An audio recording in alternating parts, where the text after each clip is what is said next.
Yes, I think I'd like to begin by reciting the three homages. Homage to the Buddha, homage to the Dharma, homage to the Sangha.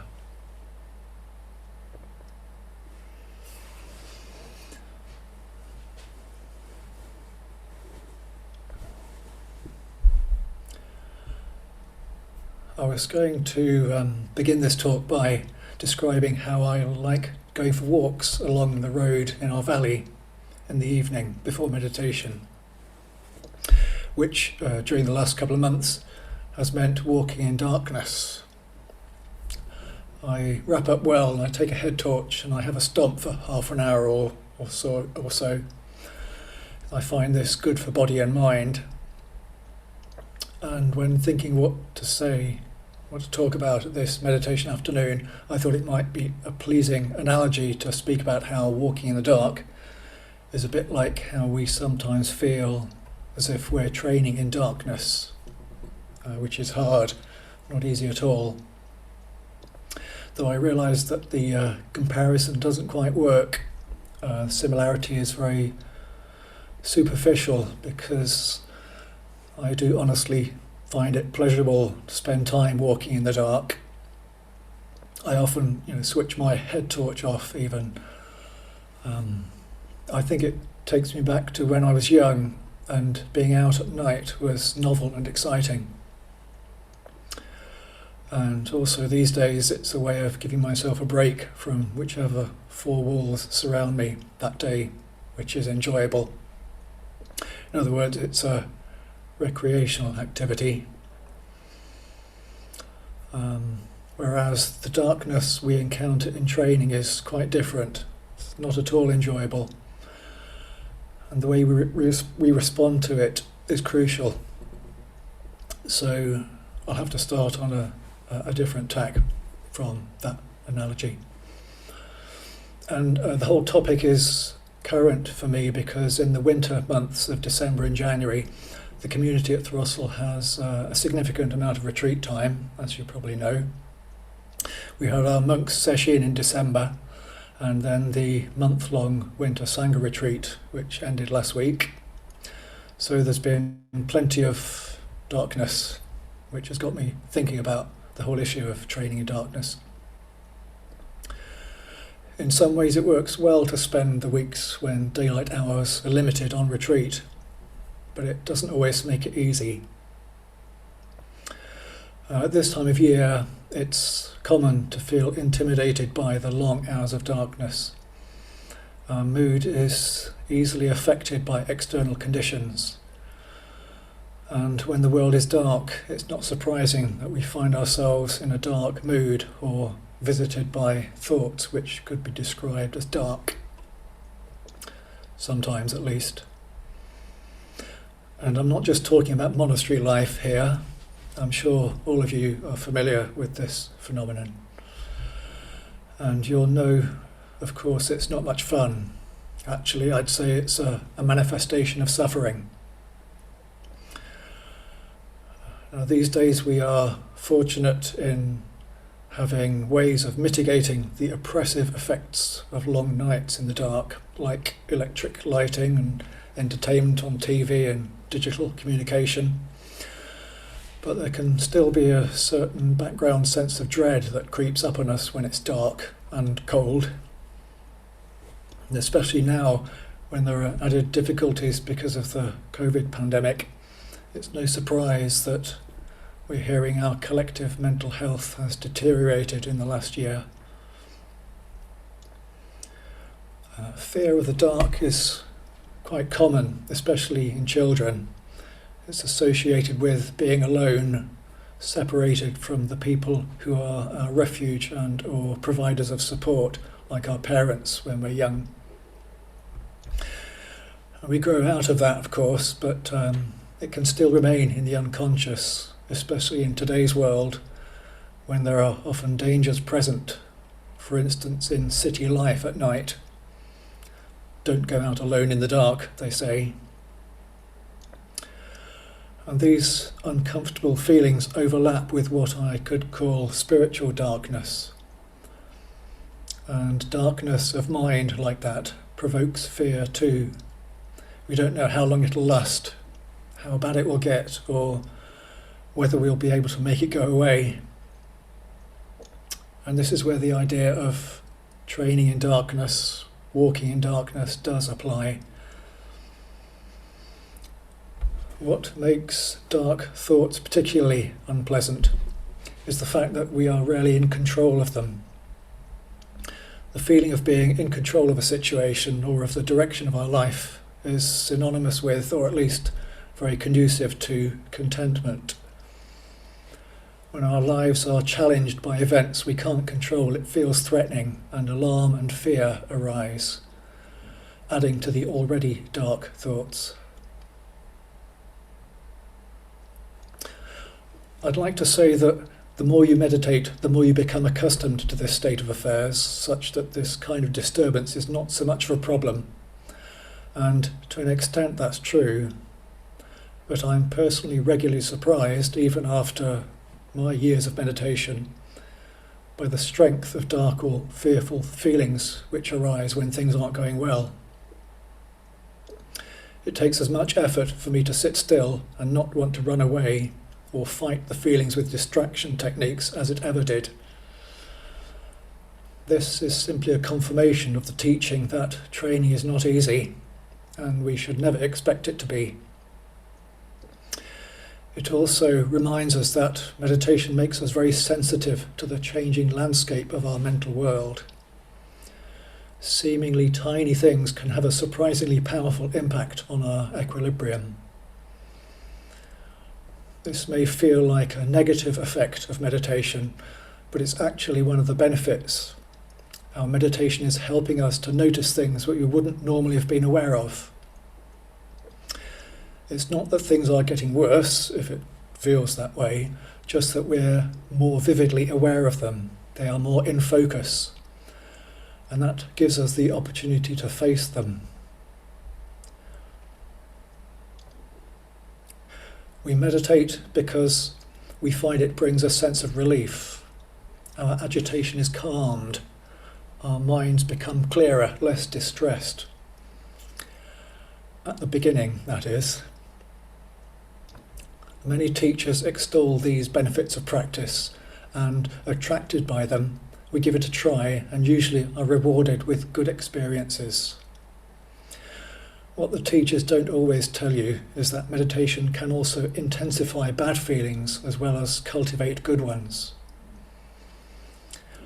And this introduces one reservation I personally have about the popularity of mindfulness practice at the moment. It's often presented as a simple method for finding an improved sense of well-being. Well, yes, it can provide that, but it can also throw up some significant difficulties, which, if you don't have the support of the Buddha, Dharma and Sangha, and all that those three treasures can provide, it can make it seem like your life is getting worse, falling apart even. We undertake training to feel better about our lives, so why does practice have to involve these problems, these struggles? Why can't we just have the good stuff? Well, those questions would take a long time to answer comprehensively, but two headings which could introduce them are, firstly, seeing what needs to be addressed, and secondly, the ripening of karma.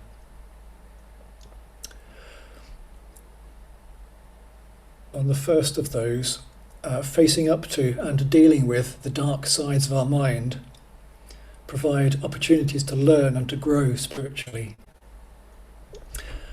Rising to personal challenges, whilst often uncomfortable, actually deepens our maturity and our faith in ourselves when we respond in a positive way.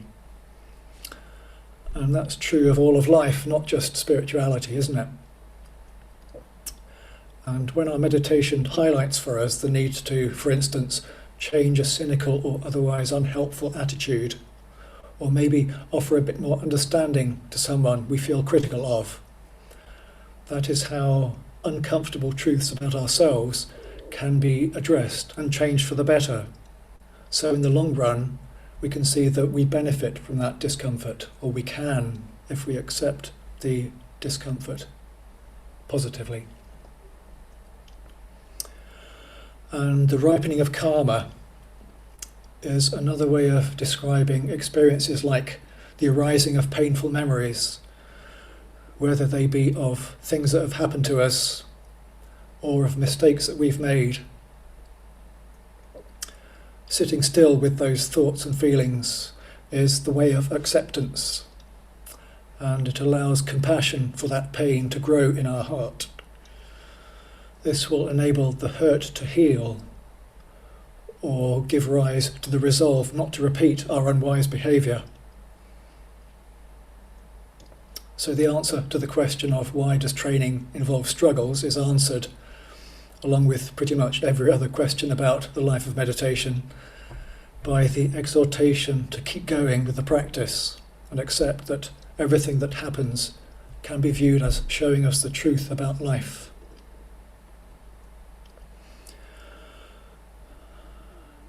When we practice Zazen, all our anxieties, projections, ambition and pride and all that stuff can be seen. Our assumptions and preconceptions are opened to scrutiny. And that can feel awful, very dark sometimes. When we strip away the barrier we erect and present to the world which represents the person we think we are or want the world to think we are, the true nature of our mind is revealed. Do we have the courage to face it? That's up to us. We will find some excellent things and some which are disturbing, repulsive even. We can become aware of negative personality traits we didn't know we had, but can no longer deny. We then have the choice to do something about that, or to carry on as we were. Why not ignore it and get on with enjoying your life? Because doing that would be to turn away from the gateway to liberation, that's why. When we sincerely choose to make a priority of this practice, enlightenment is realized. And all we have to do is resolve to continue with it as long as we live.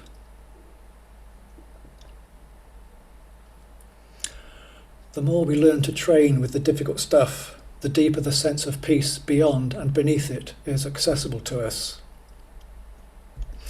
If we remember the story of the Buddha's enlightenment, it describes the hellish states of mind he was beset by, which were conquered only by his resolutely sitting still. So the Buddha faced that stuff right up until the night he realized supreme enlightenment. It follows then that we shouldn't be surprised if we experience times in our life when keeping our meditation going is, shall we say, tough. When dark thoughts or feelings arise, we usually want to push them away, distract ourselves, anything but sit still with them. But we learn that being still is exactly what we need to do. The way of the world is to run away from the things we find difficult and to chase after whatever makes us feel good. There's a strong temptation to meet spiritual darkness with the classic fight or flight response, i.e. we want to either run and hide or to get into a battle with the negative thoughts. Either policy does not bring good results, though it might seem like it does in the short term. A spiritual adult, as Reverend Master Jiu put it, or a sensible, responsible human being, will accept whatever feelings arise and work with them, learn from them. Embracing the darkness, understanding it, and allowing it to show us what is needed is the way of the Buddhist trainee. Difficult thoughts are experienced by everyone who trains, everyone who lives, actually. yet their nature is particular to each individual. There are certain common features, but ultimately the way they appear for us is unique to us because of the uniqueness of our individuality and our life experience. You can conclude from this then that the stuff that arises during meditation or during life is actually teaching which is perfectly tailored to our personal needs. That's pretty neat, isn't it? The solutions we need to our suffering are contained within the very difficulties we encounter.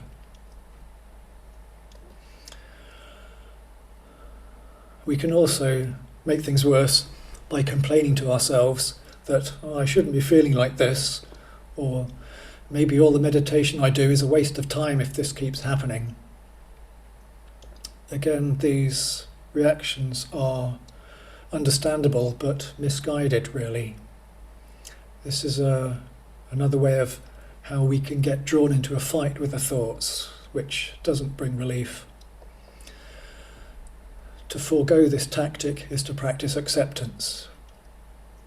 And there is our solution. Acceptance is to refrain from reacting in a habitual way to experience, but instead to simply observe with a still and open mind, allowing our heart rather than our brain and body to guide our response. The heart in this context can also be termed wisdom. This distinguishes it from the egotistical self, usually characterized as the brain or the separate self, and that's shaped by culture and personality. This is what the unenlightened individual uses to make decisions. Indeed, to make wisdom our modus operandum is ultimately a practice of learning to live from the place of egolessness. The more we establish ourselves in that mind or way of being, the less we suffer. Every experience in daily life teaches us this, if we can only see it. Letting go of self enables wisdom to be our guide.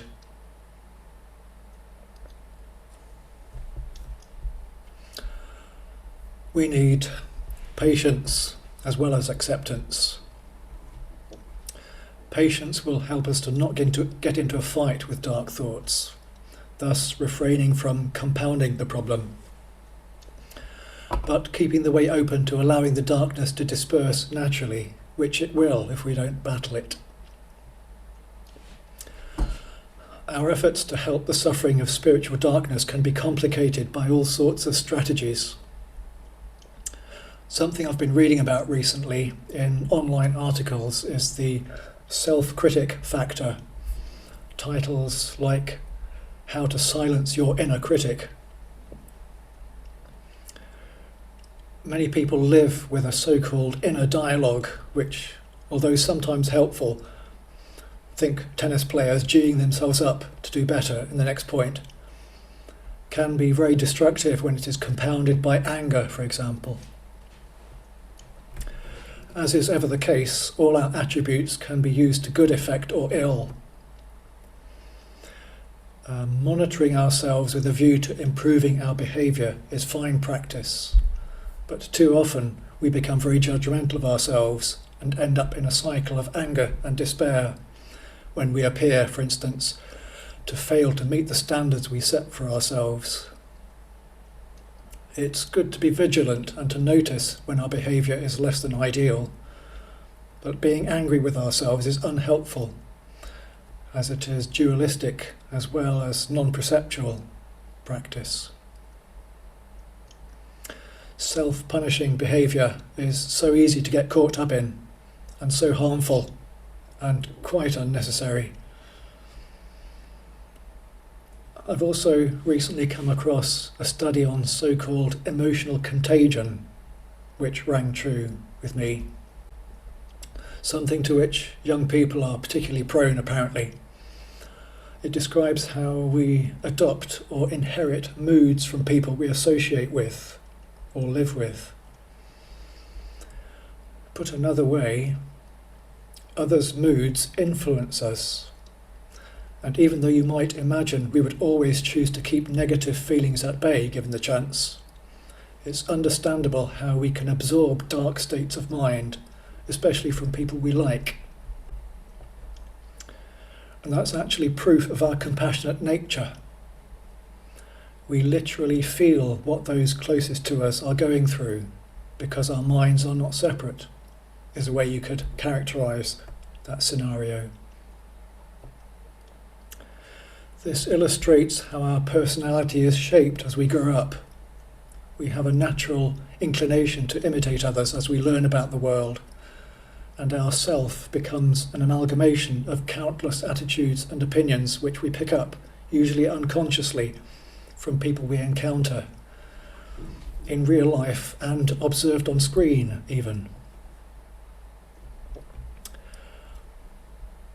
Spiritual darkness can last for quite a long time. Mild depression could be thought of as a kind of darkness of mind, and we all know how that can go on for days, months even, they say. But even that condition can be helped by meditation and training. The practice of letting go of thoughts helps depressive states of mind to move on. Never as quickly as we'd like, but anything that enables moving on through depression is to be welcomed. I must admit I'm not an expert, of course, when it comes to treating clinical depression, real depression. But we've probably all noticed how the term depression is used quite broadly these days for a whole spectrum of unhappy feelings. And there's considerable overlap with spiritual darkness. And whilst the more severe forms of depression will usually need professional help, milder kinds of low mood experiences can certainly be relieved by zazen and contact with the Sangha. Regarding the help the Sangha Refuge provides, one example of this is that we may see in other trainees who appear to be always calm and in control, and we admire and respect that. But who knows what turbulence there may be beneath the surface. Their outward appearance may be at odds with their mental state. Like the analogy of the swan, I'm sure you've all heard, which is serene and dignified on the surface, but has legs which may be thrashing wildly out of sight. It follows that the appearance we present to the world may well be very different to the reality of our feelings. Sometimes we might be just about holding it together, or feeling like that, but what the world sees is a Buddha when we are making the effort to be still within. The benefit to the world of that is considerable when one takes emotional contagion into account. Getting into a flap or being critical of others and playing fast and loose with the truth are attitudes we can transmit to others if we don't let go of those negative impulses, but instead maintain a dignified and meditative demeanour. This realization also makes us more understanding of others. We know that people could be dealing with all sorts of problems in their life which we are unaware of, because they're unseen or not being talked about. And this reinforces what I understand to be a popular meme these days. You know the one, be kind, everyone you meet is fighting a battle you know nothing about. So the Sangha helps us by its members doing their training, and we help them and all beings by doing ours. I must stress though, if you're really struggling, don't bottle it up, don't suppress or hide it. Ask for help in a straightforward way is the best advice. A number of scriptures in our tradition help us to understand this whole area by describing how darkness and light are inextricably linked. the Sandokai is one. It says, light goes with darkness as the sequence does of steps in walking. This reminds us not to chase after the light, but look for the light within darkness, the silver lining of the clouds, if you like. You can probably think of some other scriptures. The festival of the Buddha's death, which we'll be doing later this month, has another line which I really like. It says, upon this day our faith is tried, in darkness deep descending. But darkness cannot long abide, for training brings its ending. The one true light is always here. It brings an end to doubt and fear, the deepest darkness rending. Beautiful words by Reverend Master Jiu, don't you think? We come to see that our training with darkness is the means by which that darkness can be dissolved, that karma can be cleansed. If we push it away, it will only resurface later. If we face it and allow it to move on through when it arises, its teaching can be seen, acknowledged, and it's helped on its way. There can be a strong impulse to know in more detail than is necessary the origins of our suffering. Some forms of psychotherapy encourage this, and whilst that can be helpful sometimes, it can also be a waste of time, a real rabbit hole we could get lost down. Remembering events from our childhood can help explain why we have a particular personality, for instance. But it's so easy to think ourselves in circles and get caught in blame games or make assumptions which are simply not accurate when we do. Fortunately, in training, we really don't have to concern ourselves with a lot of that stuff. It's usually fine to let go of it all. Anything really important will make itself known without our having to uncover or remember it. We can drop the analytical thoughts and focus on what we need to do in the here and now. That's the great comfort of Zen practice. There's a well-known story about which the Buddha told about the poisoned arrow. The important thing is to get the arrow out and the poison quickly, rather than concern ourselves with who shot the arrow and why, etc.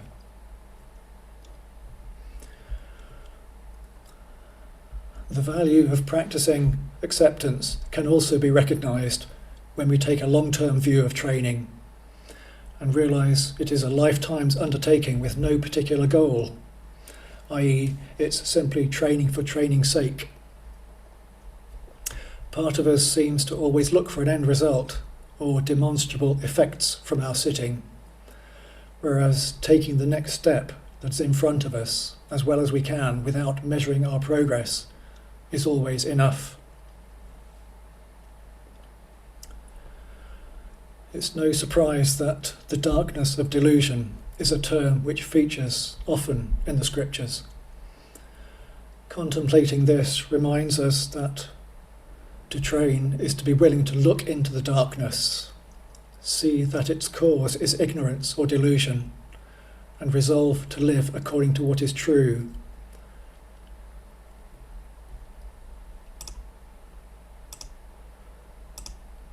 Rather than live a fantasy or be driven by desire or anger.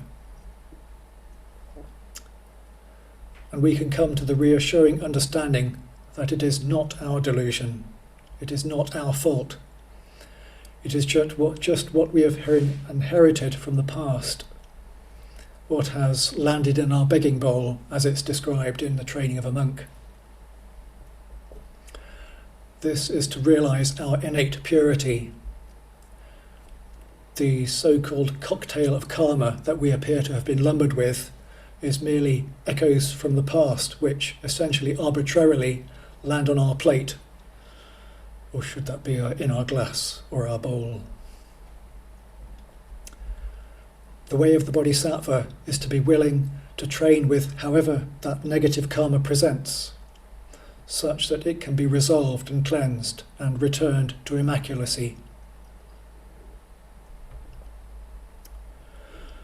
To end with a phrase from the offertory used at our New Year festival. It says, "Whatever this year brings, it will be the turning of the wheel of the Dharma." We will have to face darkness in the coming year, in the rest of our life. How could it be otherwise? This is not an impediment to happiness, though it may affect us in the short term. We can't expect training to be free from obstacles. Training with the darkness we experience is simply the next step we need to take.